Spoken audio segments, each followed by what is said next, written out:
So I'm talking with an old friend on social media last week, and we're talking about all kinds of stuff. We're chit-chatting about this, chit-chatting about that. We're talking about current events, and eventually we go into the political end of things, which I don't mind talking about political stuff. I don't get all crazy about it. I know that people have different ideas, and I think it's kind of healthy to have your ideas, somebody else has their ideas, and just hear people. So we're talking back and forth, and it was a really enjoyable discussion. And then I got this response. This was really fascinating. The response was, "Wow, I'm really surprised, John.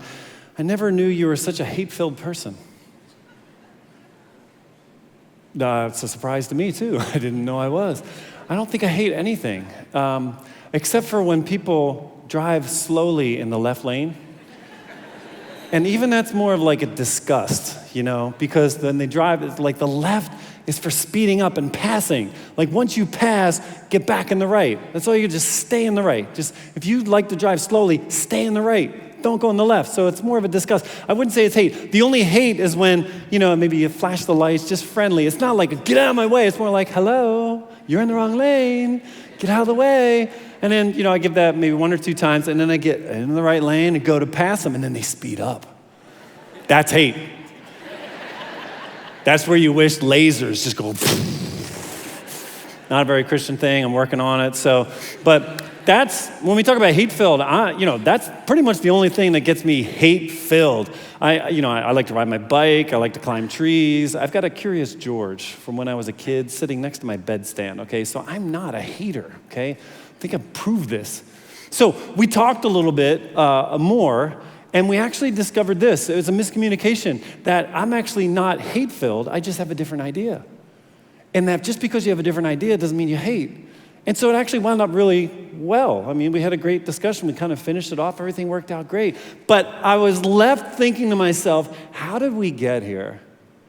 As a nation, as a culture, as a world, how did we get to this point where if someone disagrees with you, they hate?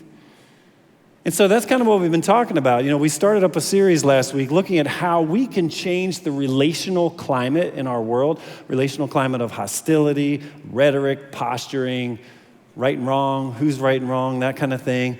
And we want to ask the question, is it possible to change that negativity that's happening? So we're looking at what Jesus said.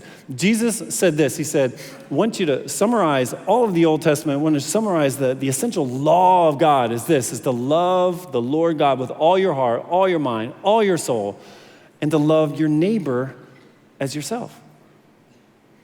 And so we thought, maybe this is more than just some religious thing, like some kind of code of conduct for churchy people. Maybe this is actually a recipe of how to get out of the mess we're in, how we're able to get out of this very negative relational climate we're in. Love God and show that love for God by loving the people around you. And, I want you to forget for a second the whole idea of whether you believe in God or whether you're ready to take all the other things associated with Jesus and being a Jesus follower, and just think of this one thing. Does it work? Would it work?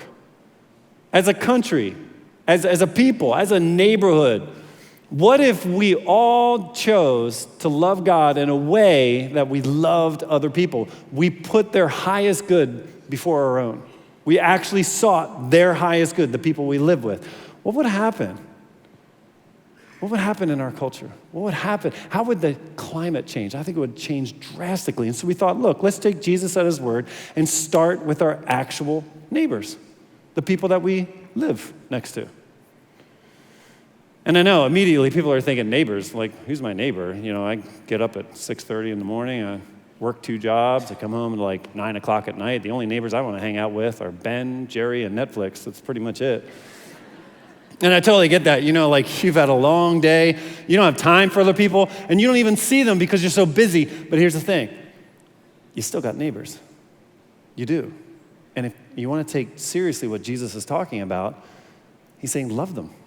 They're still there whether or not you see them. And you might think to yourself, well, I don't have a front lawn, so I don't have neighbors. I live in an apartment building, condo, whatever it is. The only time I see my neighbors is when I'm on the way to the parking lot. I kind of smile and nod, and I get that. But listen, you still got neighbors. You still got neighbors. When you put your key in the door, you kind of walk through it, and you close it, and you got your own world going on in there. There's still people that live near you. And so if we want to take Jesus seriously, we've got to love those neighbors. And I know, we've got some, if you're mid-20s, maybe you're in high school and you're living at home, it's cool, you're living at home, it's not a big deal, but you're thinking to yourself, neighbors, that's kind of like my parents' thing. This is a lesson that my parents need to listen to because I don't need to worry about the neighbors. I can go back to my Tricky Taps or my Heyday or my Clash Royale. I don't have to pay attention to this. No, actually, you do because you live there too. It doesn't matter whether you're in high school, it doesn't matter when you're mid-20s, it doesn't matter whether you're 70, no matter what your age, no matter where you live, we all have neighbors. We all have people that Jesus is saying we need to love. And one last thing, I know people are going to say, well, John, you don't know my neighbors. See, they're weird, okay? And because they're weird, the best thing to do, the most loving thing to do is just to stay away from them. Because that's what I would want them to do to me if I was that weird. It's exactly what I want. Now, I know weird because growing up, we had some weird neighbors. One of the weirdest neighbors, we called him Mystery Man, okay? Mystery Man, he lived in a house where there were bed sheets on the windows, okay? Like, what is going on the other side of those bed sheets, okay? Every day at 4 o'clock, he would put on a black hat, black suit, get in his black car, and he'd drive through the neighborhood, just like off to somewhere. And he had this garden in the back of his house. Even though he never came out of his house, he had this garden and actually like grew things, in his garden. And then once a year, he would burn it at night. And then he would sit in the car watching it burn. That's weird, people. And that's why he was known as Mystery Man. So a bunch of us are out one night, a bunch of teenagers, we were in high school, and we saw this fire, okay, up at Mystery Man's house. So we ran up, because a fire, you're in high school, it's a party, bring something, burn more. So we get there, we're looking, and there's like 4 or 5 of us wow. I mean, it's a big fire, big fire. Respect, yeah, did a good job. All of a sudden, he's sitting in the car next to us, didn't even say a word to us. We're like, oh my gosh, guys, it's Mystery Man. He's in the car next to us. And what do we do? So I go over. He rolls down his window, and I was like, your backyard's on fire. What do we do? Do you want us to bring popcorn, or we should call the fire department? What do we do? So he tells us, he's like, no, this is what I do, see? And he goes into this whole gardening tip of how when he burns his garden, it turns to ash, and then he turns it over and becomes fertilizer for next year. And then he starts telling me about what he grows and how he grows it. And so my friends are like, oh, we're going to take off. I'm like, no, it's fine. So I knelt down by the side of his car, and he's telling me that he and his wife moved here ages ago, before we were even born, and his wife died. And that explains why there's sheets on the windows, because no woman puts sheets on her windows. You know what I mean? So they put curtains and stuff like that. I heard an amen. That's very good. So as he's telling me all this, all the mystery evaporates. It makes sense. He leaves at 4 o'clock every day because he does the night shift. Poor guy. I mean, he misses his wife. He works the night shift. He really doesn't have much to do other than burn his crops in the back, which is cool, burn away. And see, what's funny is we had the time as high schoolers to figure this out. No longer do we wonder, is he hate-filled? Is this, some kind of mystery? We understood him now. And then when we saw him drive down the street, we'd be like, hey, Mystery Man, still called him Mystery Man. But it was the idea that we had time. And that's what I want to talk about today, is that I think you and I agree that if we sought the highest good of our neighbors, if we really loved them like Jesus said, we could change the climate of our world. But the question is, where do we find the time to do that? Because you and I are in a hurry, in a big way. I mean, we are all so rushed in our lives. And you can't love people when you're in a hurry. John Ortberg said it really well. He said, love and hurry are incompatible. So you know what we need to do? We need to just slow down. Slow down the pace of our lives a little bit. Because when you slow down, you notice more. You see more when you've slowed down. When you're driving in a car and you're passing things, you just see stuff zooming by. It's like a blur, right? But then if you go along that same path, if you go along that same street, if you're riding your bike or you're walking, you see so much more. It's crazy. All of a sudden you're like, oh, I didn't know they had plants there. I didn't know they had a dog. Wow, I didn't know the side of that building has... Because when you slow down, you see more. You really do. And that's what we need to do. We need to slow down. So I wanted to illustrate this by showing you, just taking some footage out of a car window. Just take the phone. You can see those got some buildings, got trees, grass, flowers, cars going by. I know if we had to take a quiz on this, we'd be like, I don't remember any of it because it's just going by. It's like a blur.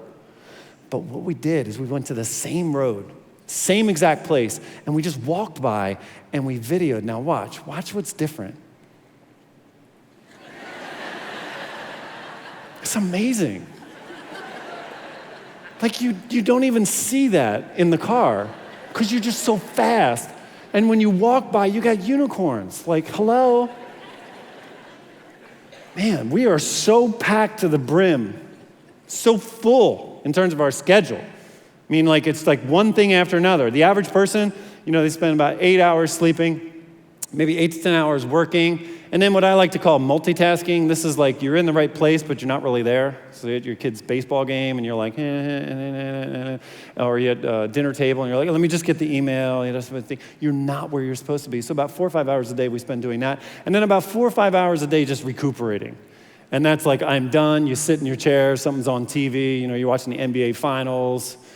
You're watching Drake be obnoxious at the NBA Finals, and then you fall asleep. Okay, and that's basically what happens. It's like our full day. Now, if you're a millennial, it's a little bit different. Millennials, they got the same thing, sleeping about 8 hours, working about 8, 10 hours, but then about 5 hours of Instagram, okay? Or any other Snapchat, whatever social media thing you got there, just kind of in that world. And then about 4 hours of hiding, okay?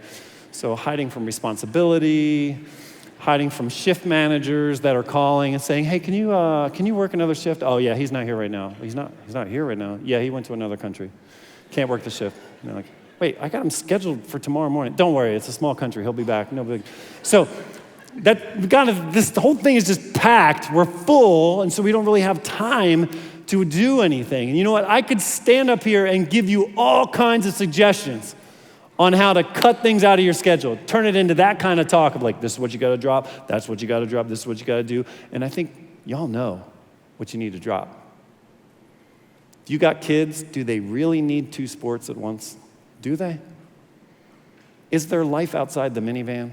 Okay, where you're like, oh, you got to take him here, and we got to take him here, we got to take him here. Does she really need riding lessons?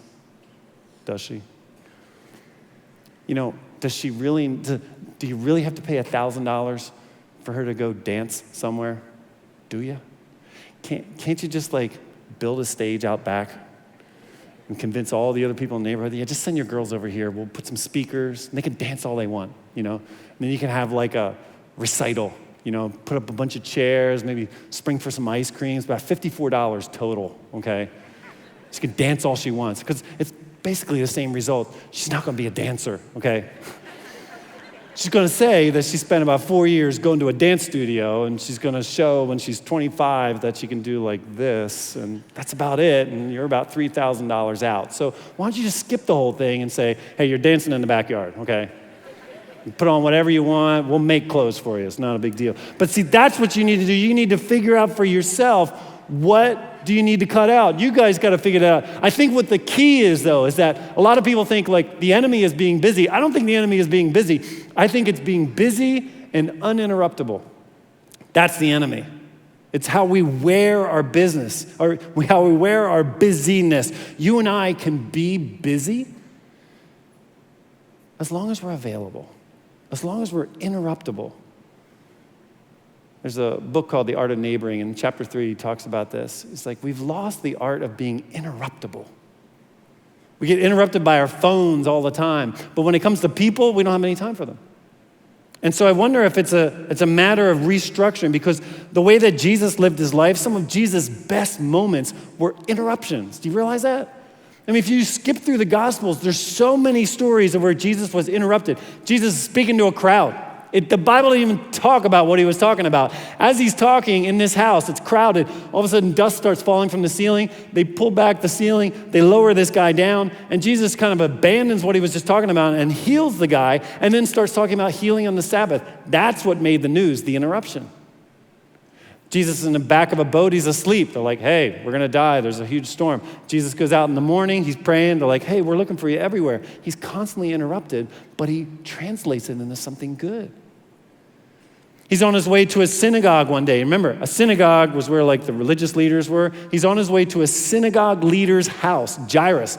Jairus' daughter needs healing. He's on his way there, and somebody interrupts him, needs some healing, and he completely diverts.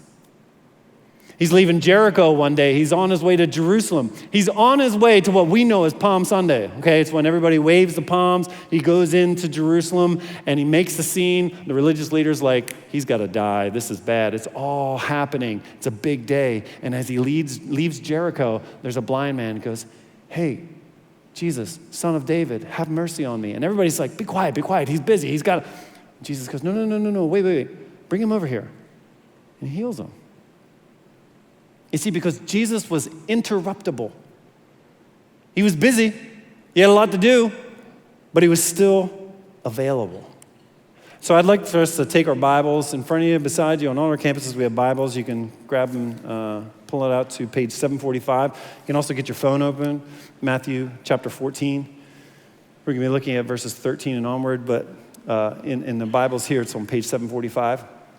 And I kind of want to set this up a little bit because this is a big moment for Jesus, that he gets interrupted. And I want to show as a pattern how we can kind of imitate what Jesus does here.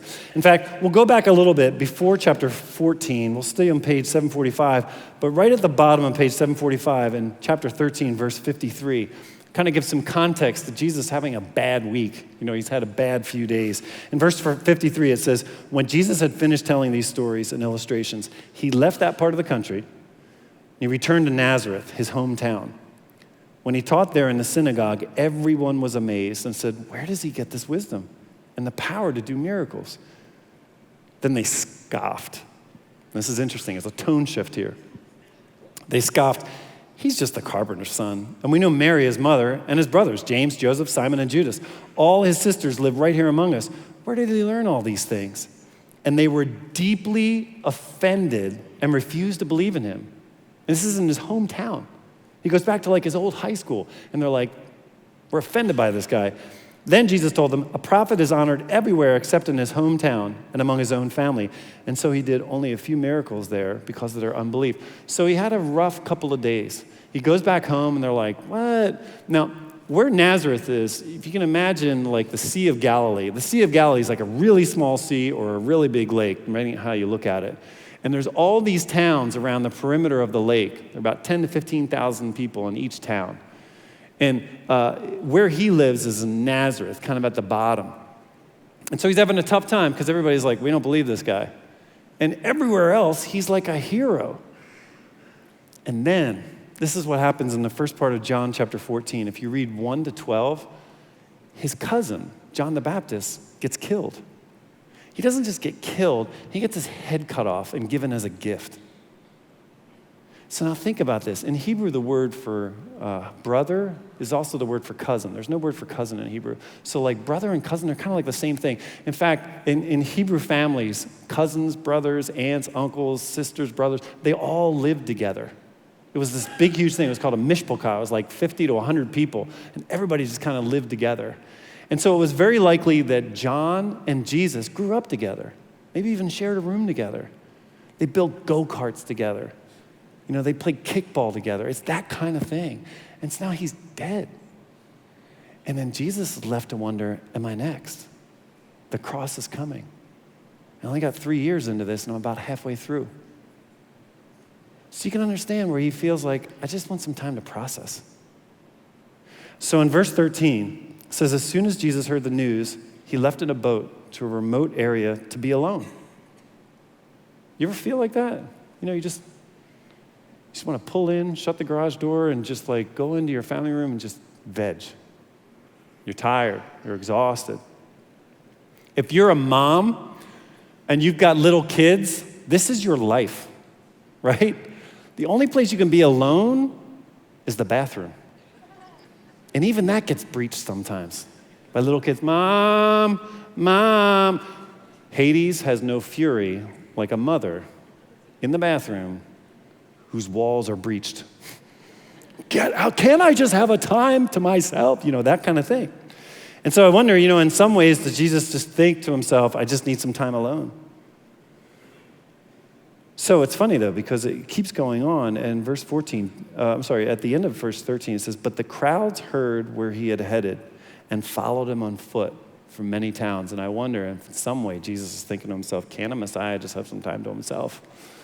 I just want to process what's happening here. It's a very difficult time for him. But then look at his reaction. In verse 14, it says, Jesus saw the huge crowd as he stepped from the boat, and he had compassion on them. And he healed their sick. This word compassion, we saw this last week.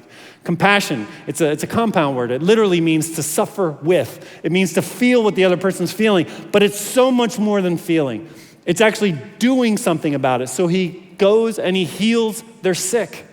He spends the entire day teaching, healing, and he's exhausted. He's emotionally drained. He's worried.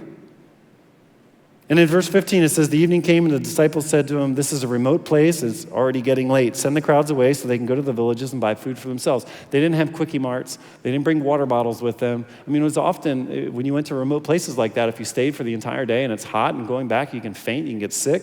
So they're like, look, we're concerned about the people. They could get really sick. So then Jesus says, that's not necessary. You feed them. But we only have 5 loaves of bread and 2 fish, they answered. Now, on top of all this, he's exhausted. He goes to a place to kind of recoup. Even while recouping, they follow him. He spends the whole day teaching, the whole day healing. And then he chooses to make a memorable moment out of it. Verse 17, but we only have 5 loaves of bread and 2 fish, they answered. Bring them here. He told the people to sit down on the grass. Jesus took the 5 loaves and 2 fish. He looked toward heaven. He blessed them. And then breaking the loaves into pieces, he gave the bread to the disciples who distributed it to the people. They all ate as much as they wanted. And afterward, the disciples picked up 12 baskets of leftovers. He goes on to say that 5,000 men were there. In addition to women and children, it could have been 15, 20,000 people. And so Jesus gives the bread to these disciples. They put it in, they had kind of these things that they strung over their backs. Kind of had it was a bulbous end to it and like a long, narrow neck to it. And they kept reaching in and there's more bread. And they kept reaching in and there's more bread. This is crazy. And so they're giving it out. Here's fish and bread. And it's miraculously, it just kept regenerating. There was more bread and more fish and everybody got to eat. Because Jesus was available. He was interruptible. The root of all this genuine care and concern for people comes from compassion. It's putting love into action in the people we live with. And now listen, if you want to be interruptible, if you want to be like Jesus in your neighborhood, you got to say no to some things, or at least you got to change the way you do things. It doesn't mean that we shouldn't be busy anymore, but it's the kind of busy that doesn't allow for interruptions. That's got to change because busy doesn't go away on its own. It takes intention. We've got to make sure that our busy means we're still available.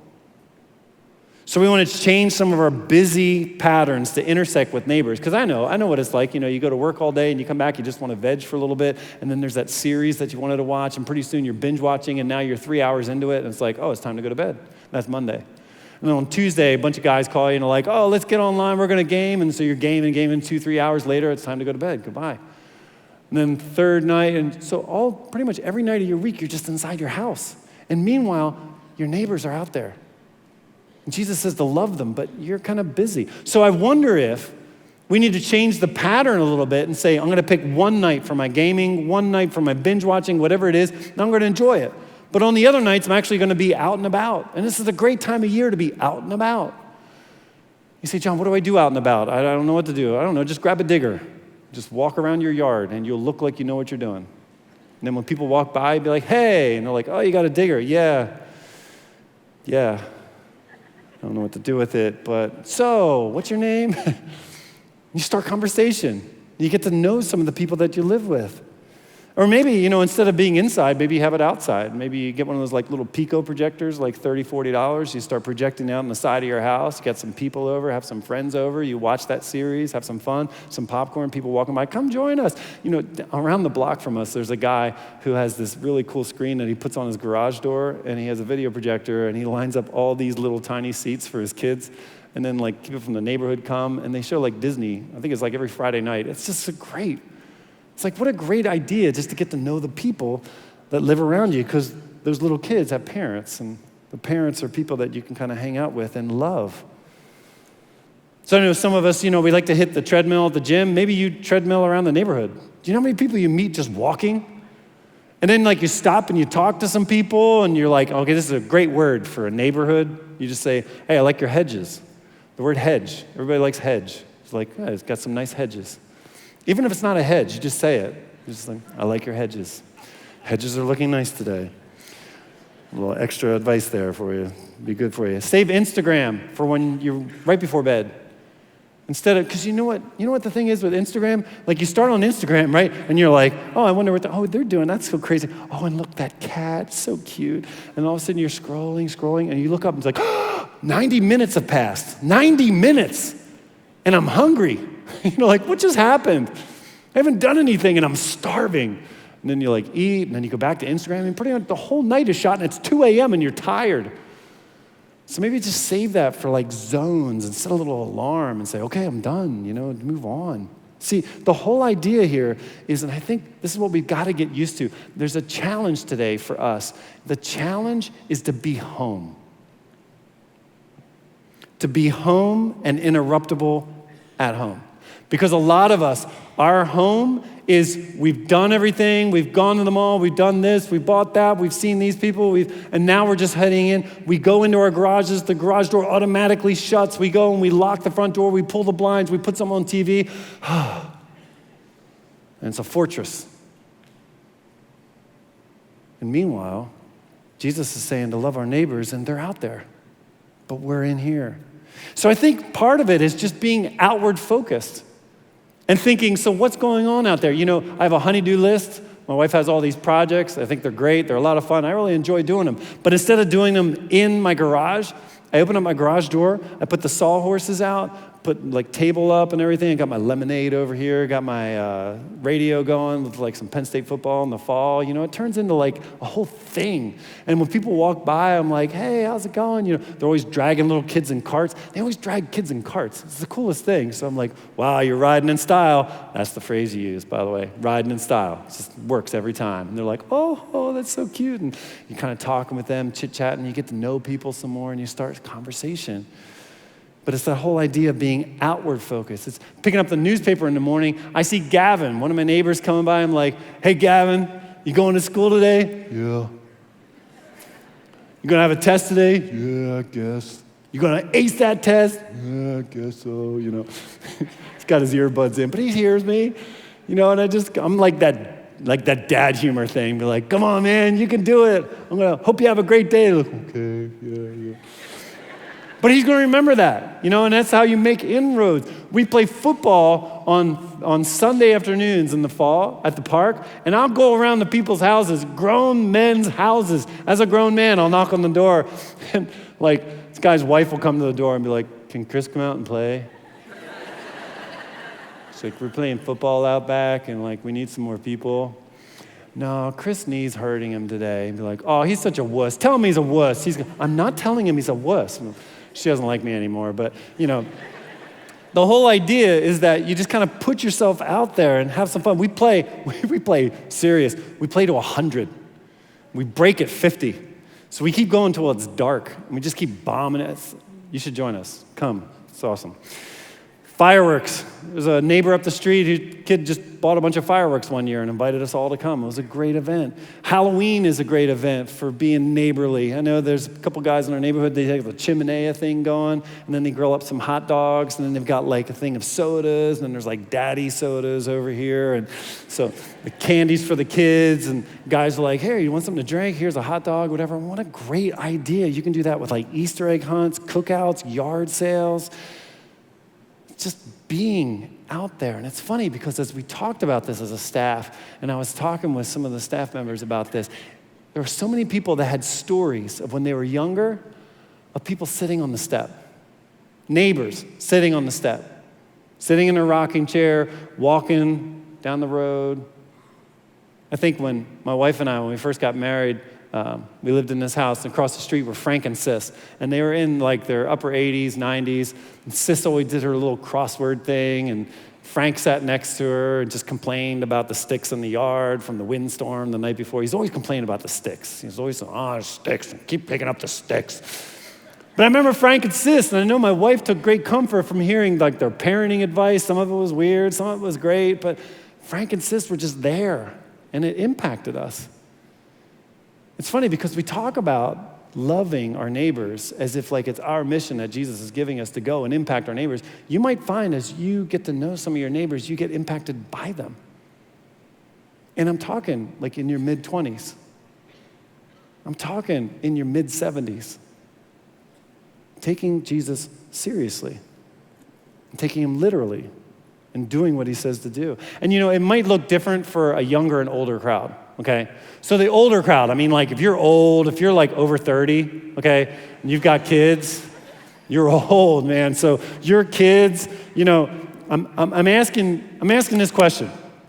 Do you see your house as a fortress, something to go inside and like lock the doors, or do you see it as a front porch? And really, that's the question we want to answer for us old folks, is that, do we see our house as a fortress or a front porch? Is it only there for the time you want to crash? Or are you setting this up to be a magnet for the rest of the neighborhood? So if you've got small kids, right? Or even like larger, smaller kids, that you get a basketball court, maybe some swings in the back, whatever it is, something there. Maybe you put like a couch in the garage with an old refrigerator. You put some of the sodas in there so people can come in and grab some, the kids can come in there. And they put some of those, what are those things, like those hugs? It's like colored water with lots of sugar and it's gonna kill you. But like you put stuff in there and they come like hummingbirds. There's like, I want to hang out at your place. And then you get to kind of be in control of what the conversation is like. No, put the dog down. No, we don't do that with dogs, and that kind of thing. You understand? So you are in the center of your neighborhood, and they come to you. So I think that's kind of what we want to think. We want to think of, how do I be a blessing to my neighborhood? The single mom or the single dad in your neighborhood who's always running around, you let them know, hey, look, I've got some kids. Whenever you need to run to the store, you need to run errands, whatever, just drop your kids off with us. They'll play, and you do what you need to do. Do you see how you can be a blessing? Because, when she drops her kids off, when you've got kids and they're just sitting around, what do we do? But then when other kids come by and they play, they're like, okay, they're taking care of themselves. I can go do other stuff. So now look, if you're younger, it's a whole different world, right? This whole idea of neighbors is just very different. If you're in your like mid-20s, sometimes you see the house that you're in, whether you got your own place, you're in a condo, apartment, whatever, or sometimes, if you're living at home, you just think of it as a crash pad. It's just like a hotel. I just sleep there and then I could do all this other stuff. And really, parents think about this whole neighbor issue. And it's hard because when you're single, you don't want to really like inject yourself into like what's going on in your neighborhood. You're thinking that's for when I'm older, but maybe your lot in life right now is to just help. When it's snowing, you help with shoveling. When it's spring, you help with maybe mowing or babysitting, maybe you're thinking to yourself, I'm only going to be here for like 2 years anyhow. I'm going to graduate and move on. And so it's really not worth getting to know some of these people. That's not true. They're your neighbors. And you can learn so much from the people that live in your neighborhood. I remember when I was a kid, I used to hang out at the Krill's house across the street from me. I'd read comics to Mrs. Krill when I was younger. And then when I was older, I would go and do projects with Mr. Krill. Mr. Krill was in the Vietnam War. He would tell me stories, like half the stories he probably shouldn't have told me, but the stories he would tell me, it just shaped me. And so what I'm saying is, you're missing out. If you're not taking seriously Jesus' words to love the people in your neighborhood, you're missing out on culture. You're missing out on something much deeper of being impacted as you seek to impact. So the challenge is to be available at home. The more we get to spend time with our neighbors, the less mystery there is surrounding them. The less inclined we are to say, well, they're hate-filled. And the more inclined we are to think of what brings us together. So I do think it's possible to change the climate of the world we're in. It's possible. It won't always happen. There might still be neighbors you have difficulties with. But every time you attempt to love is a success. Whether or not it's received doesn't matter. The attempt is a success on its own. And I think that's what Jesus is saying, is to love the people that we live with. So what I want to do, and this is where the rubber meets the road. So you hear these ideas and you're like, oh, okay, yeah, I get that. I understand that. That's good. This is what I want you to do. In your programs, I'd love you to take your programs out right now. In your programs, you have these little sticky notes, okay? These little Post-it notes. And you got a pen near you. So go ahead and take the Post-it notes out. There should be 2 of them. If you're the one that grabbed the program from your family, share the Post-it note with your husband, share a Post-it note with your friends, whatever it is. But grab those Post-it notes, grab a pen, and what I'm going to ask you to do, I'm going to ask you to think through, how can I be interruptible this week? What is one way I can be home and available? Interruptible. Set the stage for interaction with the people that we live with. And this is what I want you to do. This will be a little bit of a twist on it. I want you to write down how you can be interruptible. Over these next few minutes, we're gonna hear a song. It's gonna give us some time to kind of talk to God and write down what we need to be interruptible with. And then I want you to do, even during the song, I want you to talk to the person next to you, whether it's your husband, somebody you came with, whatever.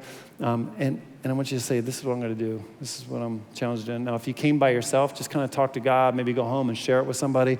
But if you're with some people, say, this is my challenge. This is what I want to do. And I want them to share back with you.